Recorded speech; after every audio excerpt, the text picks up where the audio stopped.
সবাইকে আমন্ত্রণ জানাচ্ছি এনটিভির নিয়মিত আয়োজন মার্কেট ওয়াচে। আমি হাসিব হাসান আপনাদের সাথে আছি। আমাদের সাথে আজকে স্টুডিওতে উপস্থিত আছেন দুজন পরিচিত মুখ। ব্যাংক, আর্থিক খাত এবং পুঁজিবাজার বিশ্লেষক আছেন মোহাম্মদ ফুরকান উদ্দিন, এফসিএ। ফুরকান ভাই, আপনাকে স্বাগত জানাচ্ছি। আমাদের সাথে আরও আছেন chartered accountant, cost accountant, lawyer Shafiqul Alam, group CEO, superstar group. Shafiq ভাই, আপনাকে স্বাগত জানাচ্ছি। ফুরকান ভাই, বাজারের যে বর্তমান অবস্থা, এটি কাম্য ছিল না। যেভাবে ঈদের পরে বাজার যেটি শুরু হয়েছিল, এখন যেভাবে আচরণ করছে সেটি কাম্য ছিল না। কারণ আপনি দেখেন যে লার্জ পেইড আপের যে শেয়ারগুলোর দাম বাড়ছে, সেই তুলনায় যে হারে ইন্ডেক্স বাড়ার কথা সেটি বাড়ছে না, উল্টো কমে যাচ্ছে। এবং অন্যান্য সেক্টরের যেভাবে কারেকশন হচ্ছে, সেই কারেকশনটাও কি যৌক্তিক কিনা সেটি একটু জানবো। এবং কোনো শেয়ারের দাম এক সপ্তাহে, 2 সপ্তাহে, 3 সপ্তাহে 10%, 20% বেড়েছে, তারপরে যে বিভিন্ন মহল থেকে যে ধরনের কোয়ারি করা হয়েছে রেগুলেটর এন্ডেন থেকে এবং মিডিয়ায় বা আপনারা যারা কথা বলেন সবাই যেভাবে বলছে, এই এক সপ্তাহে যেভাবে ওই শেয়ারগুলো কারেকশন হচ্ছে, এখন তো কেউ কথা বলছে না, চুপচাপ আছে। পুরো বিষয়টি যদি আপনি একটু আপনার বিশ্লেষণটা বলেন। বাজার এখন যে অবস্থায় আছে, আপনার কথা অনুযায়ী এটা কাম্য ছিল না, এটা আমারও কাম্য নয়। কারণ বর্তমান বাজারের যে ডেপথ বা বাজারের যে অবস্থা, তাতে করে বাজার এখানে থাকার কথা না। একটা জিনিস খেয়াল করতে হবে, মার্কেট পি এখন কত আমাদের? So far I know 15 or 16, something like this. Standard market P কত? রাফলি 18।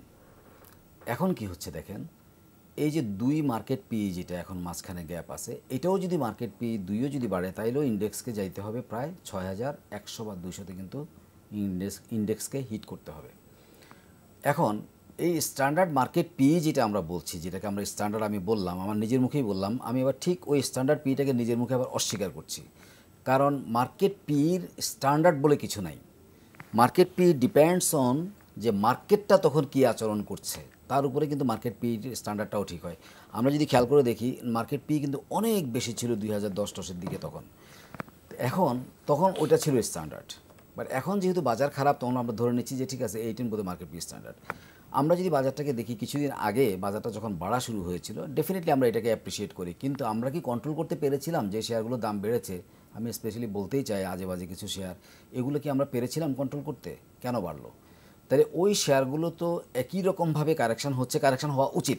ওগুলো যেগুলো বাড়ছে সেগুলো কারেকশান, যেগুলো খারাপ শেয়ার বেড়েছিল, জাঙ্ক শেয়ার টাইপের শেয়ার যেগুলো বেড়েছিল, যেমন আজকে আমি কোনো একটা পেপারে দেখেছিলাম 2 পয়সার, কারণ 2 পয়সার ডিফারেন্স, ইপিএসের ডিফারেন্সে শেয়ার প্রাইসের দাম বেড়ে গেছে অনেক বেশি। তাহলে এরকম যখন বাড়বে, তাহলে কোন শেয়ারটার কথা লিখলো আমি তো ঠিক এই মুহূর্তে আমি কল করতে পারছি না। মানে লাস্ট কোয়ার্টার ইপিএস ছিল 2 পয়সা, 2 পয়সা বাড়ছে, 2 পয়সা লাস্ট কোয়ার্টার ইপিএস ছিল 2 পয়সা। তো এখন এই ধরনের শেয়ারের যখন দাম বাড়বে, তখন বাজার তো আসলে, বাজারে কিন্তু আসলে ফেয়ার প্লে কিন্তু হচ্ছে না। তো এই শেয়ারগুলোর দাম তো কারেকশন হতেই হবে, এবং সেটা হচ্ছে। আপনি গত যদি 10 বছরের আচরণ দেখেন, আপনি আমাকে বলতে পারবেন কোন সময়টা ফেয়ার প্লে হয়েছে? না, কখনোই ফেয়ার প্লে হয় নাই। আমি আপনাকে বলি, আমাদের দেশে যে শেয়ারগুলোর দাম বাড়ে, প্রত্যেকটার পেছনে অমুক ভাই, অমুক ইনস্টিটিউট এরা আছে। ফান্ডামেন্টালি কোনো শেয়ারের কারণে আপনি দু একটা বলবেন যেগুলো সবাই বলে, সারা বছর সারা জীবন কিনে রাখে, স্কয়ার ফার্মা, জিপি বা এরকম লাইক কিছু শেয়ারগুলো। বাকি শেয়ারগুলো যে শেয়ারটাই বাড়ে সেটার পেছনে কোনো একজন আছে এবং উনিই বাড়ান। এটা সবাই মানে ওপেন এটা এখন। তো তাহলে এখানে ফান্ডামেন্টাল বিশ্লেষণ করে লাভ কি? এখানে পি দেখে লাভ কি?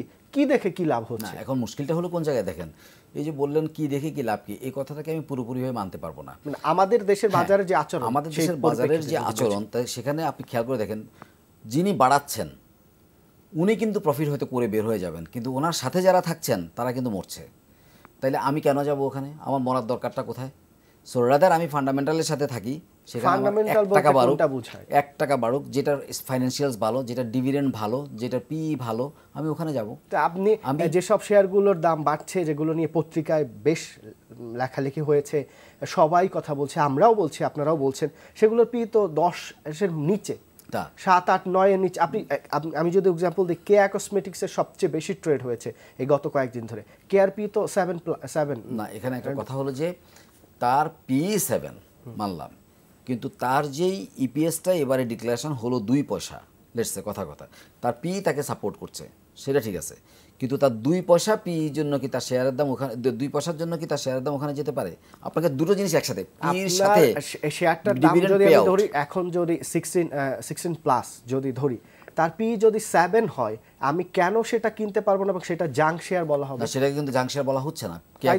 না, পি যখন তাকে সাপোর্ট করছে তখন তাকে জাঙ্ক শেয়ার আমি বলবো। তাই তো হচ্ছে। এবং মজার বিষয়টা হচ্ছে যখন কোনো শেয়ারের দাম বাড়ছে তখন যে কোয়ারিটা আসছে এবং রেগুলেটর এন্ড থেকে আপনারা বিভিন্ন সময় এটির বিরোধিতা করেছেন, সেটার পি দেখছে না। তার আপনি তো বলেই দিচ্ছেন এসএসসি যে 40 পি হলে তুমি লোন পাবা, তার মানে 40 পি পর্যন্ত মোটামুটি সেফ। কিন্তু 10 পির কোনো শেয়ার হয়তো 5% বেড়েছে, 10% বেড়েছে, কোয়ারি দেওয়া শুরু হয়। এই কোয়ারিটা কি, মানে এই যে এটা কি? না, এই কোয়ারিটার ব্যাপারে কিন্তু আমরা বহুবার বলেছি, আর কত বলবো, এটা আমি কোনো কাজ আসলে হচ্ছে না, কেউ শুনছে না, বলে লাভ নাই, কেউ শুনছে না। এবং মজার বিষয় হচ্ছে যারা ডিএসসি সিএসসি যারা প্রেসিডেন্ট বোর্ডে ছিলেন তারাও বলছেন, যারা রেগুলেটরের ছিলেন, যারা চেয়ারম্যান ছিলেন এসএসসি তারাও বলছেন, অর্থনীতিবিদরা বলছেন, আপনারা বলছেন, কেউ শুনছে না। না, এই শোনা না শোনাটা তো রেগুলেটরের ইস্যু, কারণ আপনাকে যে মানে আপনাকে যে কোয়ারিটা দিচ্ছে সেটা কে দিচ্ছে? রেগুলেটর দিচ্ছে। তাহলে এই শোনা না শোনাটা তো পুরোপুরিভাবে রেগুলেটরের উপরে ডিপেন্ড করে। এখন রেগুলেটর যদি না শোনে এটা যদি, তাহলে তাকে শোনানোর দায়িত্ব কে নেবে? তার নিজেই নিতে হবে। তাকে শোনানোর দায়িত্ব তাকে নিজেই নিতে হবে। তো সেই দায়িত্বটা ওনাকে সচেতন মানুষ হিসাবেই নিতে হবে। আর যদি না নেয়, এটার দায়ভার কিন্তু কি উনি এড়াইতে পারবেন কোনো একটা সময়, যদি এটার জন্য কোনো অসুবিধা হয়? ভাই, এই ব্যাপারে যদি আপনার মতামত। অনেকগুলো বিষয় আলাপ হলো, তার ভিতর যদি একটা কথা বলি, একটু শেষের দিক থেকে যাই, সেটা হচ্ছে যে আপনি বলছিলেন যে আমরা এই প্রোগ্রাম শুধু না, স্টক মার্কেট রিলেটেড যতগুলো প্রোগ্রাম হয় প্রিন্ট এবং ইলেকট্রনিক মিডিয়াতে, প্রিন্ট মিডিয়াতে অনেক কাজ করছে বেশ কয়েকটা পেপার। কোশ্চেন হচ্ছে যে বিভিন্ন বিষয়ে কথা বলা হয় কিন্তু রেগুলেটররা কতটুকু এটা আমলে নেন। তো এটা সারা ওয়ার্ল্ডে প্র্যাকটিসটা আছে, আমার ঠিক জানা নেই যে বাংলাদেশে কতটুকু আছে। রেগুলেটররা বা যে কোনো অথরিটি তার রিলেটেড স্টেক হোল্ডার যারা আছে তাদেরকে নিয়ে কিন্তু পিরিয়ডিক্যাল মিটিং হয়। আজকে যদি স্টক মার্কেট রিলেটেড আপনারা যারা সাংবাদিকতা করেন, স্টক মার্কেট রিলেটেড যারা রিলেটেড স্টেক হোল্ডার আছেন, তাদেরকে নিয়ে যদি একটা পিরিয়ডিক্যাল মিটিং মান্থলি হতে পারে, বাই মান্থলি হতে পারে, এবং এই ডিসকাশনটা একটা সামারি থাকে, এজেন্ডা আকারে আসে, তাহলে কিন্তু অনেক প্রবলেম সলভ হয়। কেন এই কথাটা বললাম? এই যে কোয়ারির বিষয়টা, এটা কিন্তু উনি বলছেন, খুব দুঃখ করেই বলছেন, আমি একমত যে এটা নিয়ে কথা বলবেন না। দেখেন, আজকে যে কোশ্চেন থেকে শুরু হলো যে মার্কেটটা কিন্তু মোটামুটি স্ট্যাবল ছিল, ভালো ছিল, এবং ভালো না থাকার কোনো কারণ নেই। আপনি যদি বলেন যে বাংলাদেশের বিজনেস কন্টেন্ট যদি বলেন, ম্যাক্রো ইকোনমিক টার্মস যদি বলেন, যেভাবেই বলেন না কেন, কোশ্চেন হচ্ছে যে কেন এরকম হলো? বাজারের গতিতে যদি কিছু কারেকশন, মার্কেট কারেকশন আসে, এটা আসতেই পারে, এবং সেটা কিন্তু মার্কেট কারেকশন, আমরা কিন্তু মার্কেটে ইন্ডেক্স দেখে প্যানিক হই, এটা খুব খারাপ জিনিস। এই জিনিসটাই বোঝানো দরকার। আপনি ইন্ডিভিজুয়াল পি, মার্কেট পি বলছেন, আসলে মার্কেট পি ওইটা আরেকটা ডিলেমা, এটা কিন্তু ঠিক মেজার করা যায় না। কেন মেজার করা যায় না? দেখুন, আমি একদম সিম্পলভাবে যদি বলি, একটা বিজনেস তার ইনভেস্টমেন্ট বেশি, আর্নিং কম, এমন হতে পারে। High investment required business. কিছু বিজনেস আছে যে আসলেই হচ্ছে ইনভেস্টমেন্ট কম বাট প্রফিট বেশি। অ্যান্ড কোশ্চেন হচ্ছে যে কোম্পানির বিজনেসটা লং রানে সাস্টেন করবে লম্বা সময়, কিছু কিছু বাংলাদেশে দেখেন, ওয়ার্ল্ডের সব জায়গায় আছে, কিছু কিছু কোম্পানি আছে কনস্ট্রাকশন করে 50 ইয়ার্সে তাদের রিটার্ন, দ্যাট ইজ হচ্ছে একটা কনস্ট্রাকশন করে ফেললো, তার 50 ইয়ার্স রিটার্ন আসবে। ওই কোম্পানির যদি স্টক মার্কেটে আসে, তার পিই, আর যে কোম্পানি ওই ধরনের কোনো ইনফ্রাস্ট্রাকচার নাই, তাদের কোনো ইন্ডাস্ট্রি এরকম প্রয়োজন হয় না, তারা ট্রেডিং করে অথবা সার্ভিস রিলেটেড একটা ইন্ডাস্ট্রি, সেখানে ক্যাপিটাল মেশিনারিজ লাগে না, ইনফ্রাস্ট্রাকচার, ল্যান্ড, বিল্ডিং ওভাবে লাগে না, তার কিন্তু এনইভি কম হবে। এনইভি কম হলে স্বাভাবিকভাবে লজিক্যাল কারণেই আপনার মার্কেট শেয়ার প্রাইস কম থাকবে, তখন কিন্তু পি বেশি শো করবে। সো পি নিয়ে অথবা মার্কেট ইন্ডেক্স নিয়ে ঢালাওভাবে যে কথাগুলো হয়, এটাতে প্যানিক তৈরি হয়।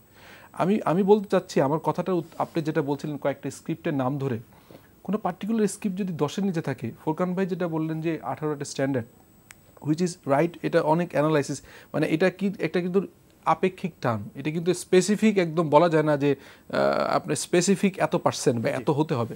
বাট স্টিল বলবো যে এখন পর্যন্ত আপনি যদি কম্পেয়ার করেন 2008, 9, 10, তখন কিন্তু অ্যাভারেজে যে কিছু কিছু স্ক্রিপ্টের পি যখন 40, 50, 60, 100 চলে গেছে, তখন কিন্তু এত কথা হয়নি। বাট এখন দেখেন মার্কেটটা যেহেতু একটা খুব খারাপ সময় গিয়েছিল, সেইখান থেকে সময় নিয়ে ফাইন মর্নিং কিন্তু মার্কেট বাড়া শুরু করেনি। এখানে অনেক মার্কেট মেকারদের অনেক কাজ করতে হয়েছে, আপনারা কাজ করেছেন, আমরা কাজ করেছি, বিকজ আস্থার ব্যাপার, এখানে একটা পারস্পরিক রিলেশনের ব্যাপার। এই আস্তে আস্তে কিন্তু মার্কেটে ফান্ড আসা শুরু করছে, ফরেন ইনভেস্টমেন্ট আগের থেকে বাড়ছিল। তো এই সিনারিগুলো, আনওয়ান্টেড কোশ্চেনগুলো যদি আসতো, ফরেন ডাইরেক্ট ইনভেস্টমেন্ট যেমনি আসে, ফরেন পোর্টফোলিও ইনভেস্টমেন্ট আসতে পারে।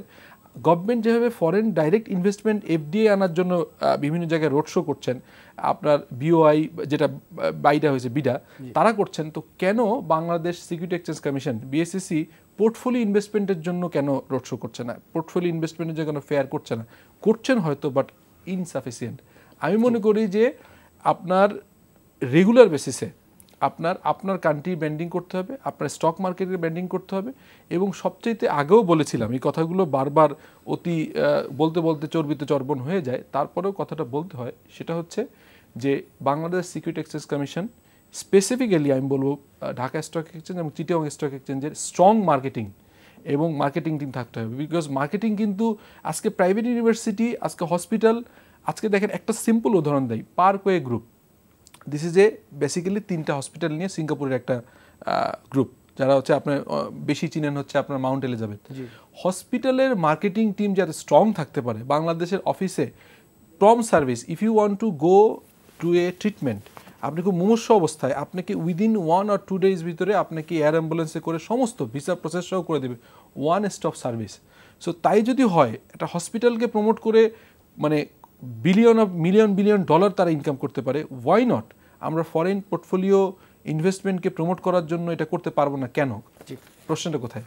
ফোন ভাই, মানে শৌভিক ভাইয়ের সাথে একটু মিল রেখে আমি বলতে চাই যে আপনি যদি উন্নত দেশগুলো বা মধ্যম আয়ের দেশগুলো ক্যাপিটাল মার্কেটের দিকে তাকান, সেখানে কি হস্তক্ষেপ করা হয় কোনো ব্যাপারে?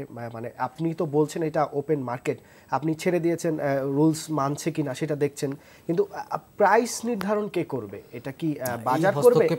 আমি একটু যদি বলি আপনাকে, বাজার করবে নাকি রেগুলেটর করবে? আমাদের দেশে এখানে যেটা মনে হচ্ছে, আপনি দেখেন গত যদি 7 বছরে আচরণ দেখেন, প্রাইসটা নির্ধারণ করছে রেগুলেটর। কিভাবে? পরোক্ষভাবে। কোনো প্রাইস বাড়তে গেলে, সে যে কোনো শেয়ারের বাড়তে গেলে যেটা লার্জ ভলিউম হয়, সেটা কিন্তু রেগুলেটরের হস্তক্ষেপেই ওটা থেমে যাচ্ছে। আপনি দেখেন যে শেয়ারটাই মানে টপ 10-এ চলে আসছে, হিউজ ভলিউম হচ্ছে, প্রাইস ইনক্রিজ করছে, দেখেন একটা পর্যায়ে যে রেগুলেটর যখন হস্তক্ষেপ করে, কোয়ারি দেয় কিংবা তদন্ত কমিটি দেয়, তারপরেই থেমে যায়। মানে এইটাই হয়ে আসছে। তার মানে কি পরোক্ষভাবে প্রাইস নির্ধারণ করছে রেগুলেটর? আমি ব্যাপারটাকে একটু অন্যভাবে ব্যাখ্যা করি, খেয়াল করে দেখেন। আপনার প্রথম প্রশ্ন ছিল উন্নত দেশে এটা আছে কিনা হস্তক্ষেপ। উন্নত দেশেও কিন্তু সেম প্র্যাকটিস আছে। সাউথ আমেরিকান কান্ট্রিগুলোতে আপনি যান, কানাডাতে যান, আপনি আমেরিকাতে যান, আছে। ওখানেও সার্কিট ব্রেকার বলে কথা আছে, ওখানেও কিন্তু আপনার এই কোয়ারি বলে কথা আছে। কিন্তু কোশ্চান অন্য জায়গায়। আমার কোশ্চান হলো যে যেই শেয়ারটার দাম বাড়ছে, আমি এখন একটু অন্যভাবে বলি, কোয়ারি যেমন হওয়া ঠিক নয় বলছি না, ঠিক, বিকজ অফ রেগুলেটর যে কাজ করে, সে কাজ করছে কার জন্য? সে কিন্তু ইনভেস্টারদের জন্যই কাজ করছে। কিন্তু প্রশ্ন হলো এই কোয়ারিটা কি সঠিকভাবে হচ্ছে কিনা, এটা একটা।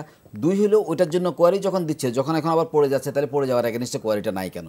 এই যৌক্তিকতাটা আমার তুলতে চাই। কোয়ারি দেওয়াটাকে আমি খুব বড় ধরনের অপরাধ মনে করছি না। তাহলে বোথ ওয়ে গেম হইতে হবে, এটা ওয়ান ওয়ে ট্রাফিক হয়ে গেছে, বোথ ওয়ে ট্রাফিক হইতে হবে। 1 2 হলো যে তারা মার্কেটটাকে কন্ট্রোল করছে কিনা। আমি যদি ব্যাপারটাকে ঠিক এইভাবে অ্যানালাইসিস করি যে বাজারে একটা শেয়ারের দাম বাড়ছে, কে বাড়াচ্ছে?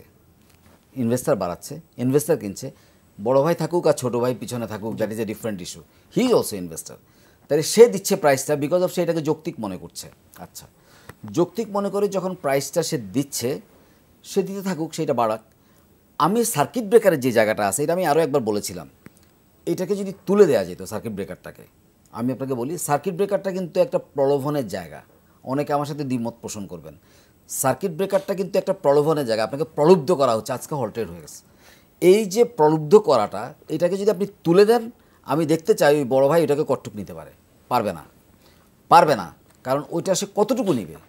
কিন্তু সার্কিট ব্রেকার যখন থাকে, তখন এটা একটা প্রলুব্ধ হয়ে প্রলোভনে পড়ে বাকি যেই মানে পোকাগুলো আছে, তারা মানে উড়ন্ত পতঙ্গের মতো এসে আগুনের মধ্যে ঝাঁপ দিয়ে তারা পুড়ে শেষ হয়ে যাচ্ছে।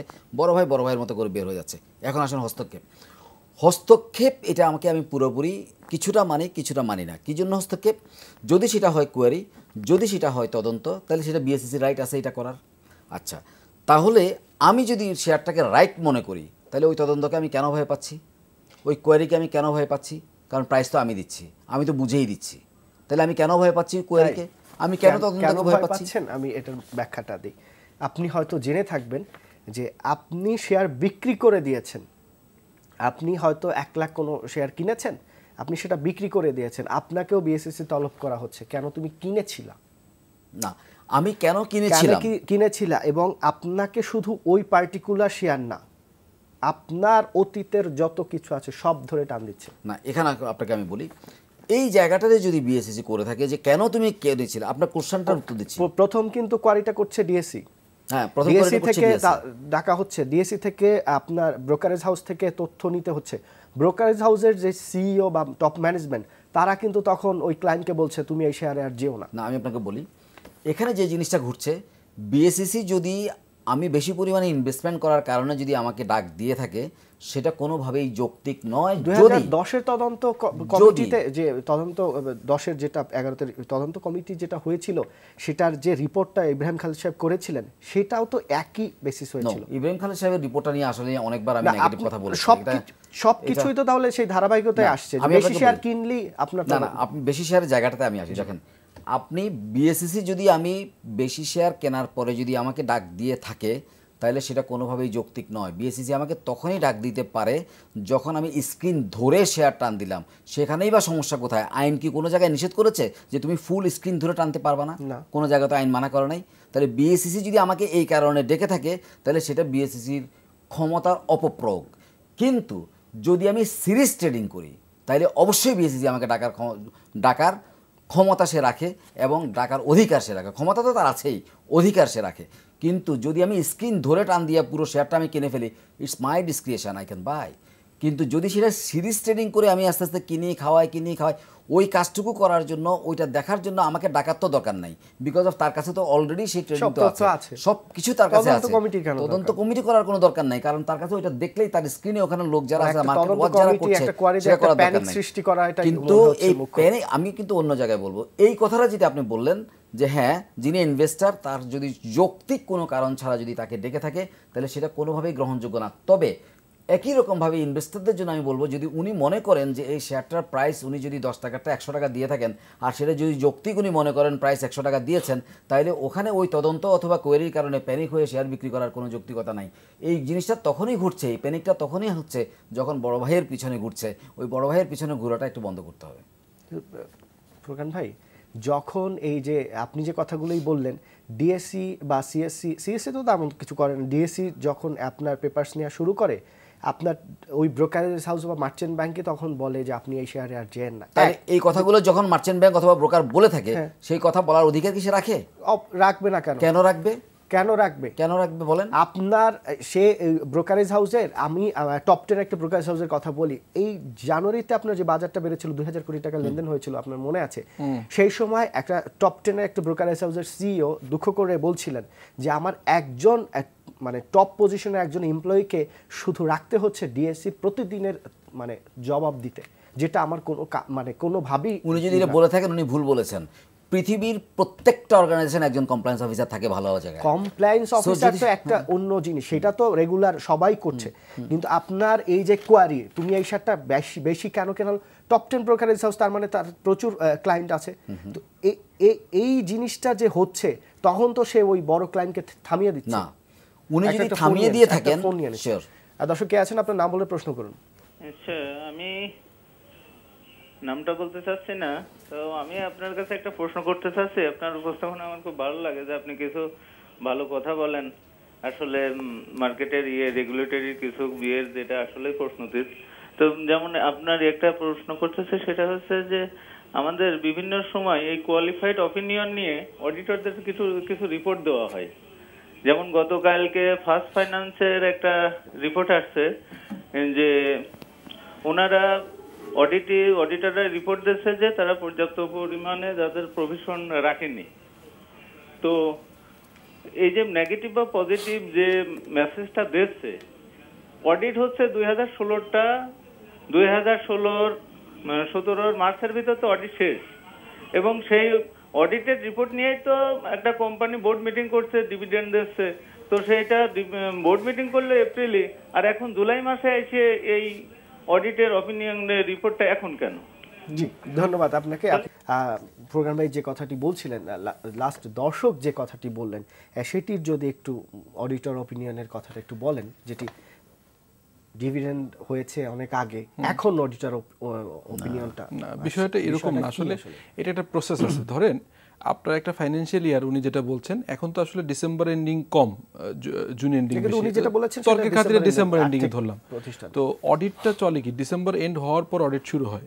এরপরে যেটা হয়, অডিটররা কিন্তু ম্যানেজমেন্টের যে রিপোর্টটা সেটার উপর অ্যাসেস করেন, ওনারা স্যাম্পলিং করেন, কতটুকু দেখবেন এটাও ঠিক করেন, এবং ম্যানেজমেন্টের কাছ থেকে কিছু অ্যাসেশন নেওয়া হয়। এরপরে যেটা হয়, ড্রাফট ফাইন্যান্সিয়াল স্টেটমেন্ট ম্যানেজমেন্টকে দেওয়া হয়। ম্যানেজমেন্ট মিন ওই কোম্পানি যারা ফাইন্যান্স দেখেন, অডিট দেখেন, ডাইরেক্টররা, ওনারা কিন্তু ইনিশিয়ালি সাইন করেন, তারপরে অডিটর ইস্যু করেন। এরপরে বোর্ড মিটিংয়ে যায়, এর ভিতরে বোর্ড মিটিংয়ে যাওয়ার পরে বোর্ড মিটিংয়ে ডিসিশন হয় যে কবে এজিএমে যখন যায়, তখন কিন্তু ফাইনালি এটা পাবলিকেশন বা পাবলিক ইয়ে হয়। বোর্ড মিটিংয়েও ডেফিনেটলি এটা জানে যে কবে বোর্ড মিটিং হচ্ছে। So sometimes it took 4 to 6 months, এটা খুব স্বাভাবিক, এটা কিন্তু কোনো কঠিন নাই। এবং কোম্পানি একটি বলা আছে যে আপনি একটা এজিএমে latest 9 months, within 9 months completed একটা ফাইন্যান্সিয়াল স্টেটমেন্ট আনতে হবে। উনি যেটা বলছিলেন যে 6 months পরে কেন আসছে, আমার ঠিক ওই পার্টিকুলার স্ক্রিপ্টের ঘটনাটা আমার জানা নাই, এই জন্য বলা কঠিন। But 4, 5, 6 months it is not so, মানে আমি ডিলেট বলবো না আর কি। বাট ইনসাইড ইনফরমেশন উনি মনে হয় এরকম বলতে পারে যে ওখানকার ইনসাইড ইনফরমেশন সে আগে জেনে ফেলছে। না, বিষয়টা আমি যতটুকু বুঝেছি, আপনার উনি ফার্স্ট ফাইন্যান্স নিয়ে যেটা বলেছেন, যেটি হচ্ছে ডিভিডেন্ড চলে গেছে, এজিএম চলে গেছে, এখন এসে এই যে গতকালকে না কবে, এই আপনার জুলাই মাসে এসে অডিটর যে অপিনিয়নটা ছিল 16 সালের, যেটা সেটা এখন ডিএসসি পাবলিশ কারেক্ট না, এটা ঠিক হওয়ার কথা না। আপনার পারমিশন নিয়ে আমি বলি, জি 2016 সাল ডিসেম্বর, তাই তো? না, 2016টা 17তে এসে যেটা 2016 সালের ডিসেম্বর, এটা তো ঠিক, কারণ ফাইন্যান্সিয়াল ইনস্টিটিউশন তার ডিসেম্বর এন্ডিং। তো মানে সম্মানিত দর্শক যেটা বলেছেন যে এত দেরিতে কেন অডিটর রিপোর্টটা আসবে, অডিটর রিপোর্টটা আসবে, অপিনিয়ন তার অডিটর এক পেজ দেয় না, ফাইন্যান্সিয়াল স্টেটমেন্টটা সহায় দিচ্ছে। কিন্তু কোশ্চেন হলো, দেখেন এই রিপোর্ট, এখানে একটা ছোট্ট গ্যাপ কিন্তু উনি ঠিকই ধরেছেন, খেয়াল করে দেখেন। এখানে দুই ধরনের ক্লাস, একটা শেয়ার হোল্ডার, ওই স্পেসিফিক কোম্পানির শেয়ার হোল্ডার, আর একটা হলো আদার ইনভেস্টর। খেয়াল করে দেখেন, তাহলে শেয়ার আপনার যখন ড্রাফট রিপোর্টটা যখন যাচ্ছে, তখন অডিট কমিটিতে গিয়ে এটা ডিসকাশন হওয়ার পরে যদি তারা কিছু কোয়ারি মিট করতে পারে, নেগেটিভ রিপোর্ট যদি আরও 5টা থেকে থাকে, হয়তো কিছু মিট করে 2টা থাকলো, দেন রিপোর্টটা জেনারেট হয়ে চলে যায় কোথায়, বোর্ড মিটিংয়ে। অডিটর কিন্তু সাইন করে দিচ্ছে না, তখনও বোর্ড মিটিংয়ে যাচ্ছে। বোর্ড মিটিংয়ে ওইটাকে অ্যাপ্রুভ করার পরে বোর্ড মেম্বারের মিনিমাম 2জন ডাইরেক্টর সাইন করার পরে অডিটর কিন্তু সাইন করে দিচ্ছে। দ্যাট মিনস এটা হয়ে গেল বোর্ড মিটিংয়ে অ্যাপ্রুভ। বাট এটা ফাইনালি বাজারে ছেড়ে দেওয়ার জন্য কিন্তু এটা অ্যাপ্রুভ না, কারণ এটা এজিএমে অ্যাপ্রুভ হইতে হবে। এখন এই একটা কোম্পানি যা কিছু কর্মকাণ্ড করছে, সেটা কিন্তু মার্কেটে ইনভেস্টরদের জন্য করছে না, সে করছে তার শেয়ার হোল্ডারদের জন্য। খেয়াল করে দেখেন, তাহলে শেয়ার হোল্ডার কারা, বোর্ডের ডাইরেক্টররা, শেয়ার হোল্ডার কারা, যারা এজিএমে আসবে তারা। সে তো কোনো ভুল করে নাই। তাহলে ওই কোম্পানির যা কিছু অ্যাক্টিভিটিস, সে যখন যা ম্যাচিউর করেছে, যখন যা করার দরকার ছিল, কাদের অধিকার ওখানে বেশি? শেয়ার হোল্ডারদের অধিকার বেশি। সে ফাইন্যান্সিয়াল স্টেটমেন্ট বানাচ্ছে কার জন্য? স্পেসিফিক্যালি 3টা পক্ষের জন্য। 1 হলো গভর্নমেন্ট, 2 শেয়ার হোল্ডার, 3 আপনার যারা পেয়েবল, মানে যারা তার কাছে টাকা পয়সা পায়। এই 3 ধরনের লোকের জন্য সে এটা বানাচ্ছে। অনেস্টলি মার্কেটে যারা স্টেক হোল্ডার আছে, তখন এজিএমে যখন অ্যাপ্রুভ করবে যে কত % ডিভিডেন্ড ডিক্লেয়ার করা হয়েছে, বা বোর্ড মিটিংয়ে যখন প্রপোজাল দিবে, তখন তো তারা জানলো এই ডিভিডেন্ড ডিক্লেয়ার করেছে, কিন্তু তারা জানে না রিপোর্টটা কি কোয়ালিফাইড না আনকোয়ালিফাইড। বোর্ড মিটিংটা পর্যন্ত কিন্তু তারা জানে না, কিন্তু যখন এজিএমটা হয়ে যাচ্ছে তখন তারা জানতেছে।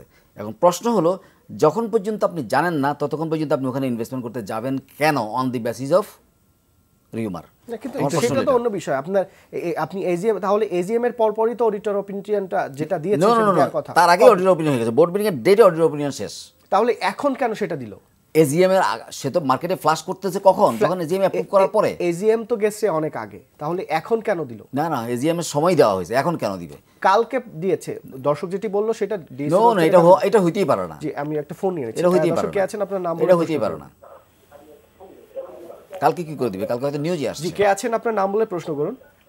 হ্যালো, আসসালামু আলাইকুম। জি, ওয়ালাইকুম আসসালাম। জি বলেন। হ্যাঁ, আমি রাজশাহী থেকে হামদুল বলছি। আমি মিউচুয়াল ফান্ডের সম্বন্ধে জানতে চাচ্ছিলাম। এই মিউচুয়াল ফান্ডের পোর্টফোলিওতে যে শেয়ারগুলো থাকে, এই সম্বন্ধে আমি মিউচুয়াল ফান্ড হোল্ডার হিসেবে এই পোর্টফোলিওতে কি কি শেয়ার আছে আমি জানার অধিকার আছে কিনা এবং জানছিলাম কি। জি, ধন্যবাদ, আপনি থাকুন আমাদের সাথে। আরেকটা হলো, এই যে যেসব কোম্পানি প্রাতিষ্ঠানিক শেয়ার কিনে রাখছে, এই প্রাতিষ্ঠানিক শেয়ারগুলো কি কি প্রতিষ্ঠান আছে এবং তাদের রেশিও কত, এটা কি আমি জানতে পারি কিনা? জি, আপনি লাইনে থাকুন, আমাদের প্রোগ্রাম দেখতে থাকুন, আপনি উত্তর জানতে পারবেন। আরেকজন দর্শক আছেন, আপনার নাম বলে প্রশ্ন করুন। জি, লাইনটা কেটে গেছে দর্শক, আপনি আবার চেষ্টা করুন। ফোরকান ভাই যদি এই প্রশ্নের উত্তর ওকে, দেন। উনি যেটা বলেছে যে মিউচুয়াল ফান্ড নিয়ে ওনার উত্তরের বাইরেও আমি আরেকটা কথা বলবো। প্রথম প্রশ্ন হলো যে মিউচুয়াল ফান্ডে কোথায় কোথায় ইনভেস্টমেন্ট করা হবে এই জানার অধিকার ওনার অবশ্যই আছে। কারণ কি কি শেয়ার ওখানে আছে। মিউচুয়াল ফান্ডটা কি? মিউচুয়াল ফান্ডটা কিন্তু উনি অন্য শেয়ারে যেরকমভাবে ইনভেস্টমেন্ট করতেছে ব্যাপারটা সেরকম নয়। মিউচুয়াল ফান্ড হিমসেলফ মানে ইটসেলফ, সে কিন্তু ওই মালিক যিনি, স্পন্সর যিনি, তার একটা পোর্শন আর বাকি সবাইকে নিয়ে সে একটা ফান্ড তৈরি করে বাজারে ইনভেস্টমেন্ট করছে। মিউচুয়াল ফান্ডের সবচেয়ে বড় দুর্বলতা কোন জায়গায় আপনি জানেন? বাজারে যদি আজকে আমরা মিউচুয়াল ফান্ডগুলোকে দেখি, mutual fund should be the driver of the market. This is the institution who should be driver of the market. But তারা তো ড্রাইভার তো নাই, তারা ব্যাকবেঞ্চারে চাইতেও খারাপ।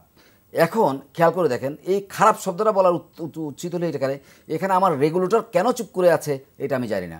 Regulator should definitely raise his finger to stop bonus dividend. একটা কোনো পরিস্থিতিতেই মিউচুয়াল ফান্ডের বোনাস ডিভিডেন্ড হইতে পারে না। কোনো পরিস্থিতিতেই হইতে পারে না।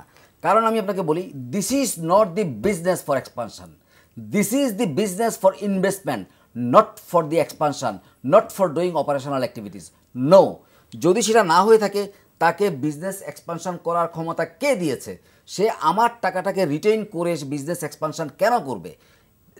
এখন আপনি আমার কাছে, আমি খুব সিরিয়াসলি বলছি কথাটাকে, এটা সিরিয়াসলি দেখা উচিত। কারণ এটা যতক্ষণ পর্যন্ত দেখবে না, ততক্ষণ পর্যন্ত মিউচুয়াল ফান্ড ফিরে দুনিয়ায় কিন্তু চোখে দেখবে না। কারণ আপনি এখনও যদি বাজারে দেখেন, যেসব মিউচুয়াল ফান্ডগুলো ক্যাশ ডিভিডেন্ড দিচ্ছে তাদের প্রাইস কিন্তু ভালো, তাদের এনএভি কিন্তু আর প্রাইস কিন্তু কাছাকাছি। কিন্তু যারা স্টক ডিভিডেন্ড দিচ্ছে তাদের প্রাইস কিন্তু খুবই খারাপ। আপনি খেয়াল করে দেখেন বাজারে। কারণ এখানে কারা ইনভেস্টমেন্ট করছে? যারা বাজার বোঝে না তারা, যারা রিটায়ার্ড মানে যারা সঞ্চয়পত্রে ইনভেস্টমেন্ট করতে মান্থলি মুনাফা তুলতো তারা, যারা এফডিআর করতো তারা, ওই কোয়ালিটির লোকগুলোই বেসিক্যালি মিউচুয়াল ফান্ডে ইনভেস্টমেন্ট করে। তো তারা কি আপনার কাগজের জন্য বসে আছে? আপনি হয়তো বলবেন কাগজ বিক্রি করবে, কিন্তু অ্যাডজাস্টেড প্রাইস তো তার চাইতে নিচে নেমে যায়। তাইলে আপনাকে আমার প্রথম প্রশ্ন হলো, আপনি কি রিইনভেস্টমেন্ট করার অধিকার রাখেন কি না? এটা কি রেগুলার কোনো বিজনেস কি না? বাজারে একটা গুজব আছে, হতে পারে না, এটা নিয়ে কাজ হচ্ছে।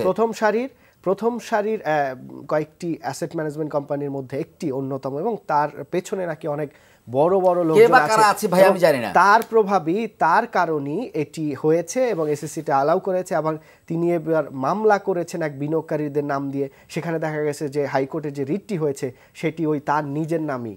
এটা আমি জানি না। প্রভাব, এখন শুনেন, এখন যদি প্রভাবযুক্ত বাজার হয়ে যায় তাহলে আমার কোনো কমেন্ট করার জায়গা নেই। না, এটা ওনার একদম রাইটলি বলছে। দেখেন, আপনি বাংলাদেশের মার্কেট বলছেন, আপনার ইমিডিয়েট পাশে যদি ইন্ডিয়ান মার্কেট দেখেন, এই যে মিউচুয়াল ফান্ড বা ইউনিট ফান্ডের নেচারটা কি, সেটা হচ্ছে ইন্ডিয়াতে আমাদের ফরেনে অনেকে কাজ করে, 1-to-1 দেখেছি। যাদেরই একটা সেভিংস আছে, তাদের মান্থলি ইনকাম থেকে এক্সপেন্ডিচার কম, কিছু সেভিংস আছে, অনেকেই ব্যাংকে রাখতে চায় না। Because bank rate, deposit rate বাংলাদেশে যেটা ছিল এটা অ্যাবসার্ড। আপনি এফডিআর করে 11-12% পেতেন, এটা কোনো কান্ট্রিতে নেই, সারা ওয়ার্ল্ডের কোথাও নেই। তো ওখানে ব্যাংকে রাখলে 2-3% আপনার ফিক্সড ডিপোজিট। আর মিউচুয়াল ফান্ডগুলো কেন করা হয়েছে? যে যার সারপ্লাস ফান্ড আছে কিন্তু এই ফান্ড ম্যানেজ করার মতো ওনার ক্যাপাসিটি, নলেজ এবং সময় নাই। প্রত্যেকটা প্রাইভেট কোম্পানি গভর্নমেন্টে চাকরি করে উইদিন এ পারমিশন, এবং যারা রিটায়ার্ড অফিসার, যারা বিভিন্ন জায়গায় তাদের ফান্ড আছে, এটা ইউজ করতে হয়, ব্যাংকে রাখলে ফান্ড পাচ্ছে না। মিউচুয়াল ফান্ড হচ্ছে এই ফান্ডগুলো কালেক্ট করবে, পোর্টফোলিও হেজ করবে, তারা এই অপারেশনের স্টাইলটা জানে, দে আর প্রফেশনাল। এখান থেকে dividend income should be the income, not capital income.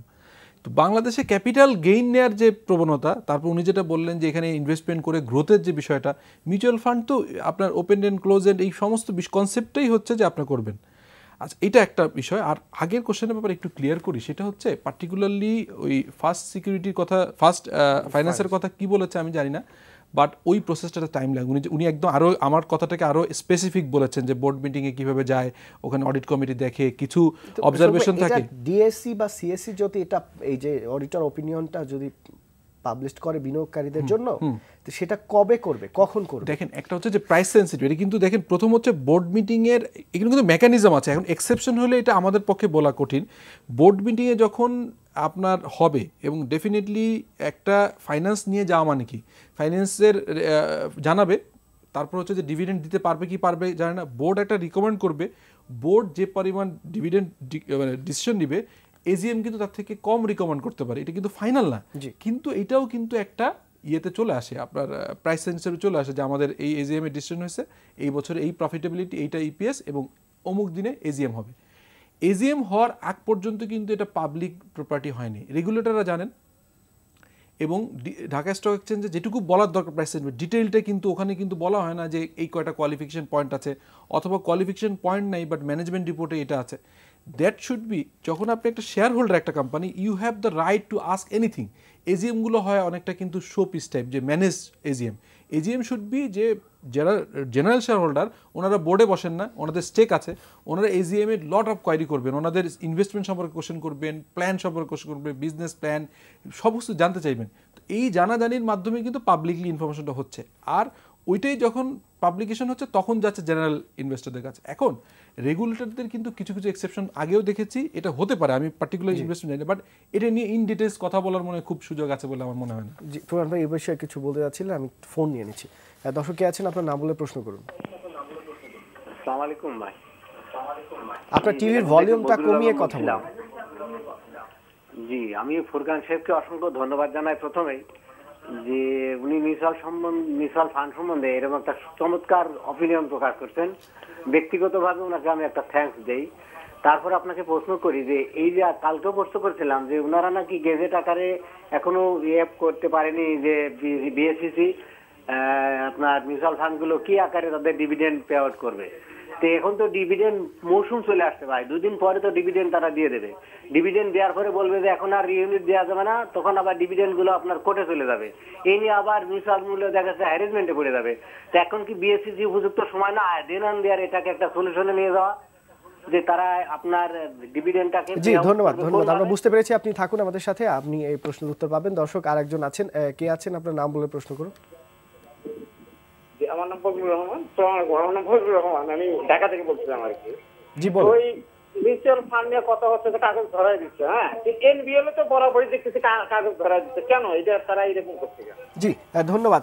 এখানে দর্শক মিউচুয়াল ফান্ডের বিষয়টি ফোরকান ভাই যথার্থই বলেছেন, সেটি বিষয়ে যেমন বলা যায় সে আরআইইউ দিতে পারবে না, রিইনভেস্টমেন্ট ইউনিট, কিন্তু কোনো প্রতিষ্ঠান, ব্যাংক বা অন্য যে কোনো প্রতিষ্ঠান দিতে পারবে না, এটা কিন্তু কোথাও নেই। সে আপনাকে প্রতি বছর কাগজ কেন, সারা জীবনই দিতে পারবে। আপনি কেন ওই প্রতিষ্ঠানে কাগজের জন্য যাবেন বা যাবেন না, সেটি একমাত্রই আপনার ব্যাপার। মিউচুয়াল ফান্ডের ব্যাপারে যদি বলেন। মিউচুয়াল ফান্ডের ব্যাপারে যে জিনিসটা আমি বলার চেষ্টা করছি, দর্শক দর্শক তো যেটা বললেন যে বিএসসিসি এখনই কেন আপনাকে, এটা আমরা কিন্তু বেশ কিছুদিন ধরে শুনছিলাম যে এটা বোনাসটা বন্ধ হওয়ার চেষ্টা করছে বা কথাবার্তা বলছে। তো বিএসসিসি এখনই রাইট টাইম কিনা, আমরা তো মনে করি রাইট টাইম আরো 2 বছর আগেই চলে গেছে। তো এখন 2 বছর আগেই রাইট টাইমটা চলে গেছে।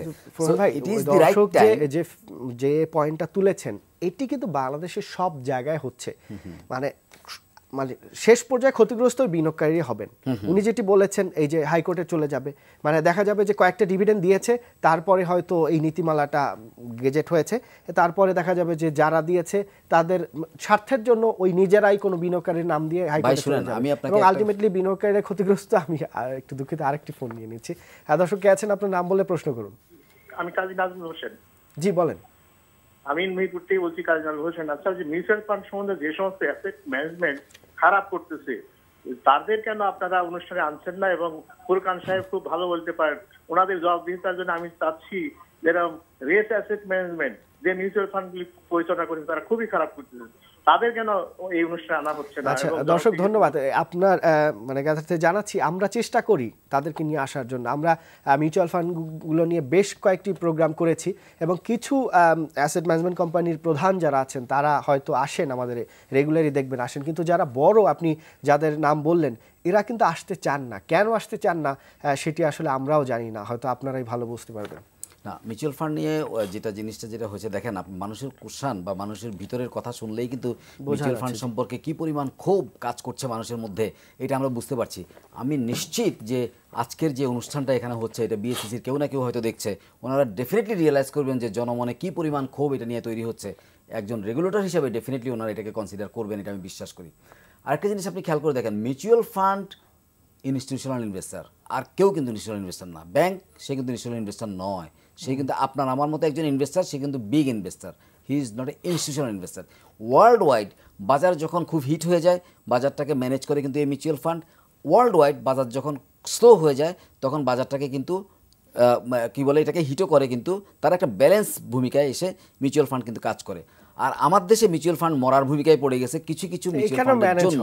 এখানে ম্যানেজ কতটুকু হয় আমি জানি না, সেই ম্যানেজটা নিয়ে প্রশ্ন আছে, কোন লেভেলে কি ম্যানেজ হয়। এখন প্রশ্ন অন্য জায়গায়, প্রশ্ন হলো যে এই মিউচুয়াল ফান্ডগুলোকে যদি আমরা এখনও ঠিক করতে না পারি, তাহলে institutional investor, so call institutional investor যাকে বলি, এবং বড় ধরনের মিউচুয়াল ফান্ড, স্পেশালি আমি বলতে পারি যে আমাদের মাননীয় প্রধানমন্ত্রীর পুত্র উনি যেটা বলেছিলেন যে ভেঞ্চার ক্যাপিটালের কনসেপ্ট নিয়ে বা এই মিউচুয়াল ফান্ডগুলোর কনসেপ্ট নিয়ে বাজারে, এই যে ওনাদের যে স্বপ্নটুকু সেটাকেও কিন্তু ফুলফিল করা সম্ভব হবে না যদি এই যে প্লেটা এখন হচ্ছে, এই প্লেটা যদি চলতে থাকে, তাহলে ওই যে ক্ষমতার কেন্দ্রবিন্দু থেকে যারা দেশের ডেভেলপমেন্টের জন্য আজকে চিন্তা করছেন তাদের এটাকেও বাস্তবায়ন করা কিন্তু সম্ভব হবে না। That is basically a pinching not to happen their dream in true.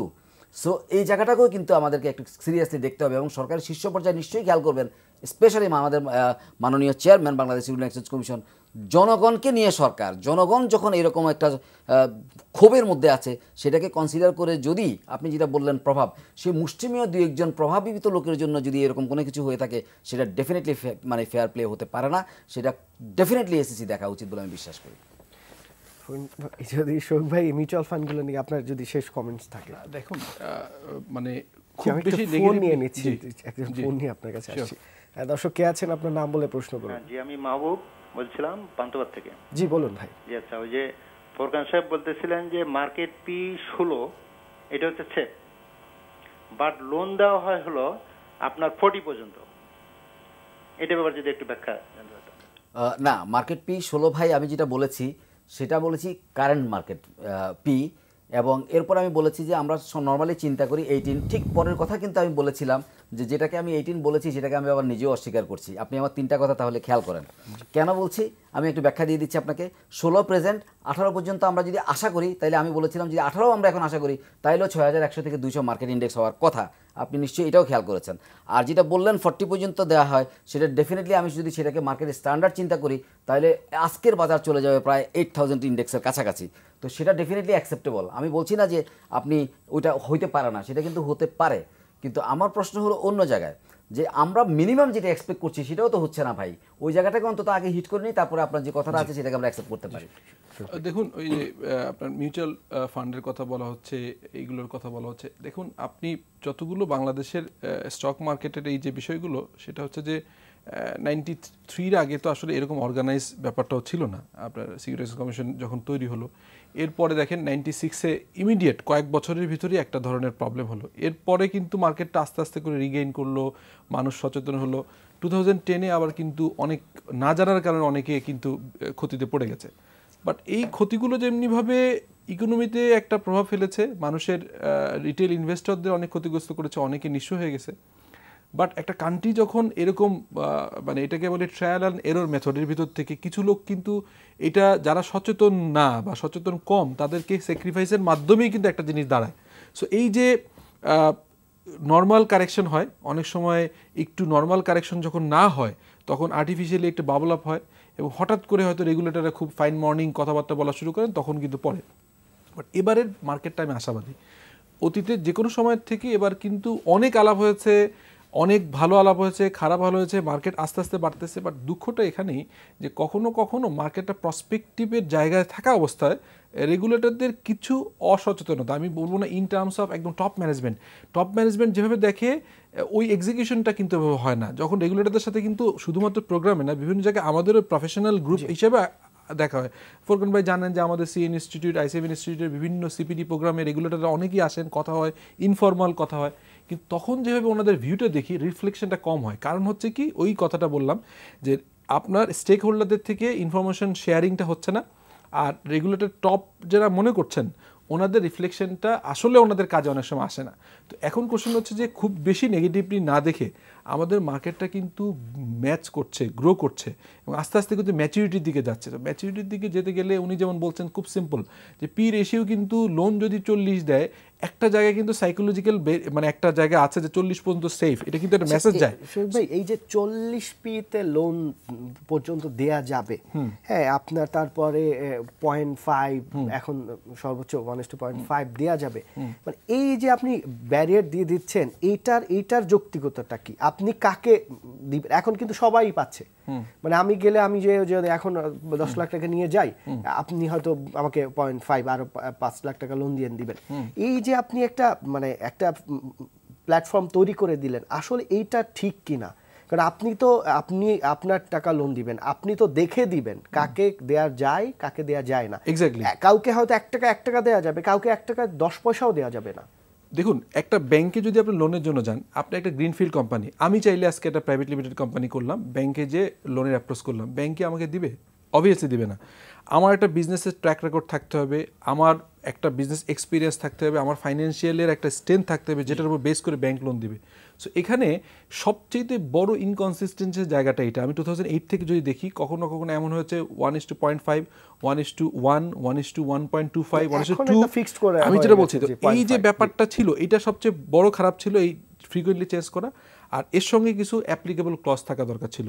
একজন ফ্রেশ ইনভেস্টর উনি প্রপার নলেজ আছে কিনা, আসলে এখানে কিন্তু ব্রোকারেজ হাউস সহ মার্চেন্ট ব্যাংক সহ সবার কিন্তু অনেক কাজের জায়গা আছে। একজন যখন ব্যাংক আপনার এখানে একটা অ্যাকাউন্ট ওপেন করলো, বিও অ্যাকাউন্ট ওপেন করলো, আপনার উচিত হচ্ছে যে তাকে অফার করা যে একটা আপনার ইনভেস্টরদের জন্য একটা ট্রেনিং বা একটা নলেজ গ্যাদারিং সেশন হচ্ছে, পিরিয়ডিক্যালি হতে পারে। অথবা তারা রিকমেন্ড করলো যে বাংলাদেশ ক্যাপিটাল মার্কেট যেটা আছে বিএসিএম, অথবা বাংলাদেশ সিকিউরিটিজ কমিশন, অথবা ডিএসসি করছে, এখানে যান। তারপরে তার একটা সার্টেন লেভেলে মার্কেটে শিখুক, then eligible for the application of margin loan. But এই জিনিসটা যদি ডে 1 থেকেই কেউ নিয়ে ফেলতে পারেন, খুব স্বাভাবিক। আমরা দেখেন ক্রেডিট কার্ডের কিন্তু গ্লোবাল মার্কেটে যতবার রিসেশন হয়েছে, যতবার গ্লোবাল ইকোনমি ধস হয়েছে, তার ভিতরে কিন্তু এই ক্রেডিট পলিসি অন্যতম কারণ। Over exercise of credit card, because আপনার টাকা লাগছে না, আপনি লোন নিয়ে ইউজ করছেন। যখন ওভার এক্সপেন্ডিচার করার প্রবণতা থাকে, তখন কিন্তু টাকা পেলেই আপনি সৎভাবে ইউজ করবেন। এটুকু নলেজ, এটুকু ধীরতা, এটুকু অ্যাকোমেনশিপ আপনার ভিতরে আছে কিনা, এটা বোঝার দায়িত্ব ইন্ডিভিজুয়ালদের যেমনি ভুল করার সম্ভাবনা আছে, একজন ইনস্টিটিউশন, ব্রোকারেজ হাউস, ওনাদের কিন্তু দায়িত্ব আমি কোনোভাবে এখান থেকে আমি তাদেরকে অব্যাহতি দিতে পছন্দ করব না। আমার ব্যক্তিগত মত হচ্ছে একজন ইনভেস্টর যদি লোনের জন্য অ্যাপ্লাই করেন, জাজমেন্ট থাকতে হবে কাকে দেওয়া যাবে কাকে দেওয়া যাবে না, এবং দিলেও মনিটরিং। যেটা হয়েছে, একটু পুরনো কথা আসি, আপনি লোন দিয়েছেন হিসাব ছাড়া, অনেক সময় ওই লিমিটের বাইরেও দিয়েছেন, আবার হঠাৎ করেই আপনি বলছেন যে ফোর্স সেল, অবশ্য ফোর্স সেল করলেও কিছু বেনিফিট পাওয়া যেত। সো এই জিনিসগুলোর কিন্তু এই বারবার করে আমরা যে যখন প্রবলেমে পড়ছি, বাট সলিউশনগুলো কিন্তু রিফর্মে অনেক কিছু আসছে। আমি বলবো যে লাস্ট ফিউ ইয়ার্সে কিন্তু বাংলাদেশ সিকিউরিটি এক্সচেঞ্জ কমিশন অনেক ধরনের রিফর্ম এনেছেন, বাট সেগুলোকে প্রপারলি এক্সারসাইজ এবং কিছু জায়গায় আরও কাজ করার সুযোগ আছে, যেমন এই প্রাইস ডিক্লারেশন ব্যাপারটা, কোয়ারির বিষয়টা, এই জিনিসগুলো এটা আরেকটু ভালো হওয়া দরকার। আপনি যদি এই লোনের ব্যাপারটা একটু বলেন। অনেস্টলি যদি আমি বলি, আমি আউটরাইট বলবো লোন বন্ধ করে দেওয়া উচিত। This market not for loan business, this is equity market. আপনি আপনার সঞ্চয় থেকে বিনিয়োগ করবেন, যেটা আপনার নেক্সট 4 ইয়ার্সে লাগবে না, দ্যাটস অল। সো আপনি পৃথিবীতে অনেক দেশই তো পৃথিবীতে অনেক দেশে আছে, আপনি দেখেন পৃথিবীর অনেক দেশে আছে, এটা যেমন সত্যি, তেমনি আমি মনে করি পৃথিবীর ওই দেশগুলো যে শেয়ার বাজারে ফল করে নাই, এটা তো আপনাকে কেউ বলে নাই, সেখানেও তো ফল হয়েছে, সেখানেও তো ধস নেমেছে, সবই তো নেমেছে। বাজারটা কি? Equity market. আমি ইকুইটি মার্কেট থেকে তো আমি ইকুইটি ইনভেস্টমেন্ট করব, আমার নিজের সেভিংসের টাকাটা ইনভেস্টমেন্ট করব। This is stock market. আমি ক্যাপিটাল, একটা কোম্পানিতে যখন আপনি প্রথম একটা কোম্পানি যখন ফর্ম করে ব্যবসা শুরু করেন, সেখানে আপনি যে পেইড আপ ক্যাপিটালের টাকাটা দেন, সেটাকে আপনি লোন করে পেইড আপ ক্যাপিটালের টাকা দেন? নো, আপনি আপনার নিজের টাকা দেন, দিয়ে কোম্পানিটা ফর্ম হওয়ার পরে ওই কোম্পানির জন্য ব্যাংক থেকে আপনি লোন নিয়ে থাকেন। তাহলে আপনি তো এখানে তাই করছেন। আপনার একটা কোম্পানি হয়তো নাই, কিন্তু আপনি কিছু শেয়ার তো কিনছেন, আপনি একটা শেয়ার কিনলেও তো ওই কোম্পানির মালিক। তাহলে আপনার ইকুইটি ইনভেস্টমেন্ট হওয়ার কথা, আপনি কেন লোনে যাচ্ছেন? 1 2 হলো আরও বড় অসুবিধা এখানে যেটা হচ্ছে, সেটা হলো যে এই লোনগুলোর যে ইন্টারেস্টটা হচ্ছে, মাল্টি সাইকেল অনুযায়ী যে ইন্টারেস্টটা হচ্ছে, সেটা কিন্তু as of today not in compliance with the bank rate. এটা রেট কিন্তু অনেক হাই। সুতরাং এই দুটো জিনিসকে ম্যাচ করে যে বিজনেসটা এখানে লোনের মধ্য দিয়ে যেটা হচ্ছে, এটা কিন্তু বাজারের জন্য ফেয়ার প্লে নয়। হ্যাঁ আমরা অনেকে বলবো হ্যাঁ এখন যদি আমি চট করে লোনটা বন্ধ করে দিই তাহলে বাজারে কিন্তু একটা নেগেটিভ ইম্প্যাক্ট পড়বে, বাট গ্র্যাজুয়ালি আমাদের ইনভেস্টরদের মধ্যে এই সচেতনতা আস্তে আস্তে তৈরি করে দেওয়া উচিত। বাজার মতো থাকুক যে আপনি লোন নিয়ে ইনভেস্টমেন্টের বিজনেস করা উচিত না, ইনভেস্টমেন্ট ইজ ইনভেস্টমেন্ট। আর স্টক মার্কেটে যখন আপনি স্পেশালি স্টক মার্কেটে যখন আপনি ইনভেস্টমেন্ট করবেন সেটা লোনের বিজনেস নয়, এটা this is not a business. আপনি যদি কেউ যদি বলে যে আমি শেয়ারের ব্যবসা করি, শেয়ার কোনোদিন ব্যবসা হইতে পারে না ভাই, it is not business, it is investment.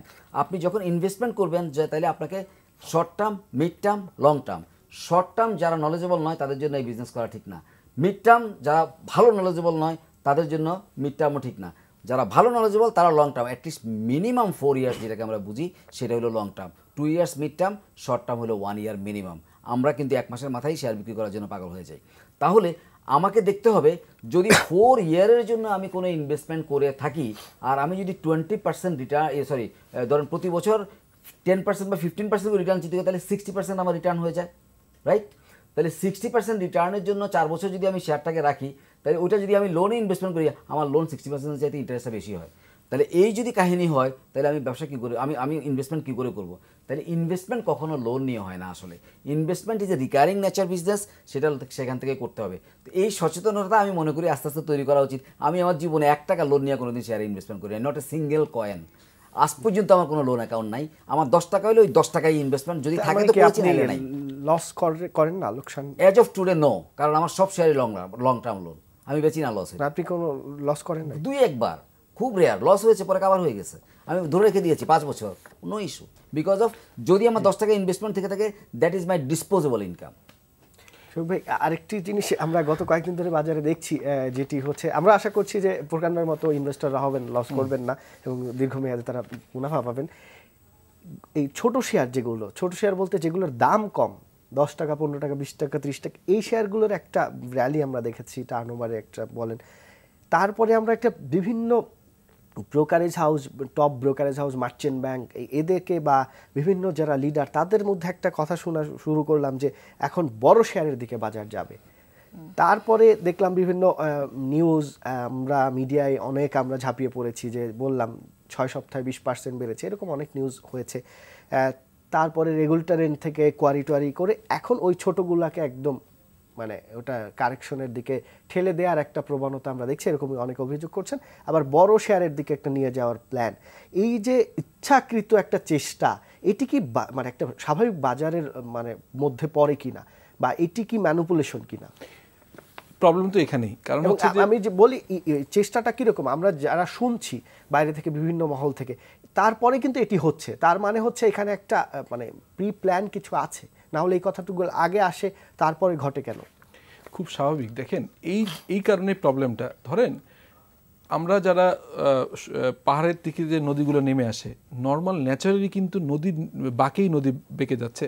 So যদি আপনি বাদ দেওয়ার চেষ্টা করেন এবং এটা যদি ফোর্সফুলি করেন লজিকের বাইরে যে, তখন কিন্তু অনেক সময় ওভারফ্লো হয় এবং যে পাশে বাদ দেওয়া হচ্ছে ও পাশেও কিন্তু ফ্ল্যাট হয়, আবার ছেড়ে দিলে এ পাশেও ফ্ল্যাট হয়। সমস্যা হতে কোথায়, যে যখন আপনি মার্কেটকে কোনোভাবে বায়াস করবেন, আপনি মার্কেটকে নিজে একটু গতিকে চেঞ্জ করতে চাইবেন, এটার কারণটা হচ্ছে আমাদের তো মার্কেট ডেপথ অত বেশি না এবং আমাদের মার্কেট এফিসিয়েন্সি অত নাই, এই কারণে ভয় করা হয়। বাট ভয় করার কারণে যদি আপনি খুব বেশি এটাকে প্রভাবিত করতে চান, এটা কিন্তু প্রবলেম। আপনি যেটা বললেন যে স্মল ক্যাপ কতদিন চললো, তখন মানুষের পারসেপশন তৈরি হয় স্মল ক্যাপে বিজনেস করে নিই কিছুদিন, এরপর হয়তো অন্য জায়গায় যাব।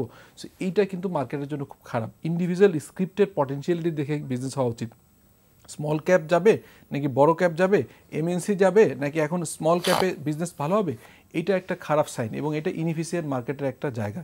আর একটা জিনিস উনি বললেন যেটা, এটা মানে লোন কাদের জন্য, আবারও আমি কথাটা বলছি, আমার জন্য লোন হতে পারে, এটা আপনার জন্য নাও হতে পারে, আপনার জন্য লোন হতে পারে, আমার জন্য নাও হতে পারে, আপনার জন্য শর্ট টার্ম, আমার জন্য মিড টার্ম, এই বিষয়গুলো ডিপেন্ড করে আসলে আপনি কতটুকু সচেতন। আপনি যদি অসচেতন হন, আপনি যদি না বুঝেন, আর আপনি যদি না বুঝে একটা ইনভেস্টমেন্ট 4 বছর রেখে দেন, এখান থেকে লুজার হতে পারেন। ডিপেন্ড করে হচ্ছে যে আপনি কি ইনভেস্ট করার প্রথম শর্ত, ওনার সাথে আমি একদমই একমত এবং এটাই মেইন কনসেপ্ট, যে শেয়ার মার্কেট কোনো ব্যবসা না, ইট ইজ ইনভেস্টমেন্ট এবং ইনভেস্টমেন্টকে বুঝে করতে হবে। আপনার জমি কিনলে ভাই মিনিমাম ইনভেস্টমেন্ট করেন, একটা অ্যাপার্টমেন্ট কিনলে উত্তরায় কিনবেন নাকি গুলশানে কিনবেন, কোন জায়গায় 10 বছর পরে শহর যাচ্ছে, এই চিন্তা আপনি করতে পারলে স্টক মার্কেটের ফিউচার পিই কী হবে, ফিউচার ইপিএস কী হবে, এইটুকু নলেজ না গেলে আপনার আশার তো দরকার নেই এবং আপনি কেন লং টার্ম রাখবেন। শফিক ভাই আপনাকে অনেক ধন্যবাদ, ফুরকান ভাই আপনাকে অনেক ধন্যবাদ আমাদেরকে সময় দেওয়ার জন্য। দর্শক, এই অনুষ্ঠানটির উল্লেখযোগ্য অংশ আগামীকালকে আপনারা দৈনিক শেয়ার বিজে দেখতে পাবেন। সবাই ভালো থাকুন, আগামী সপ্তাহে আবার দেখা হবে। আল্লাহ হাফিজ।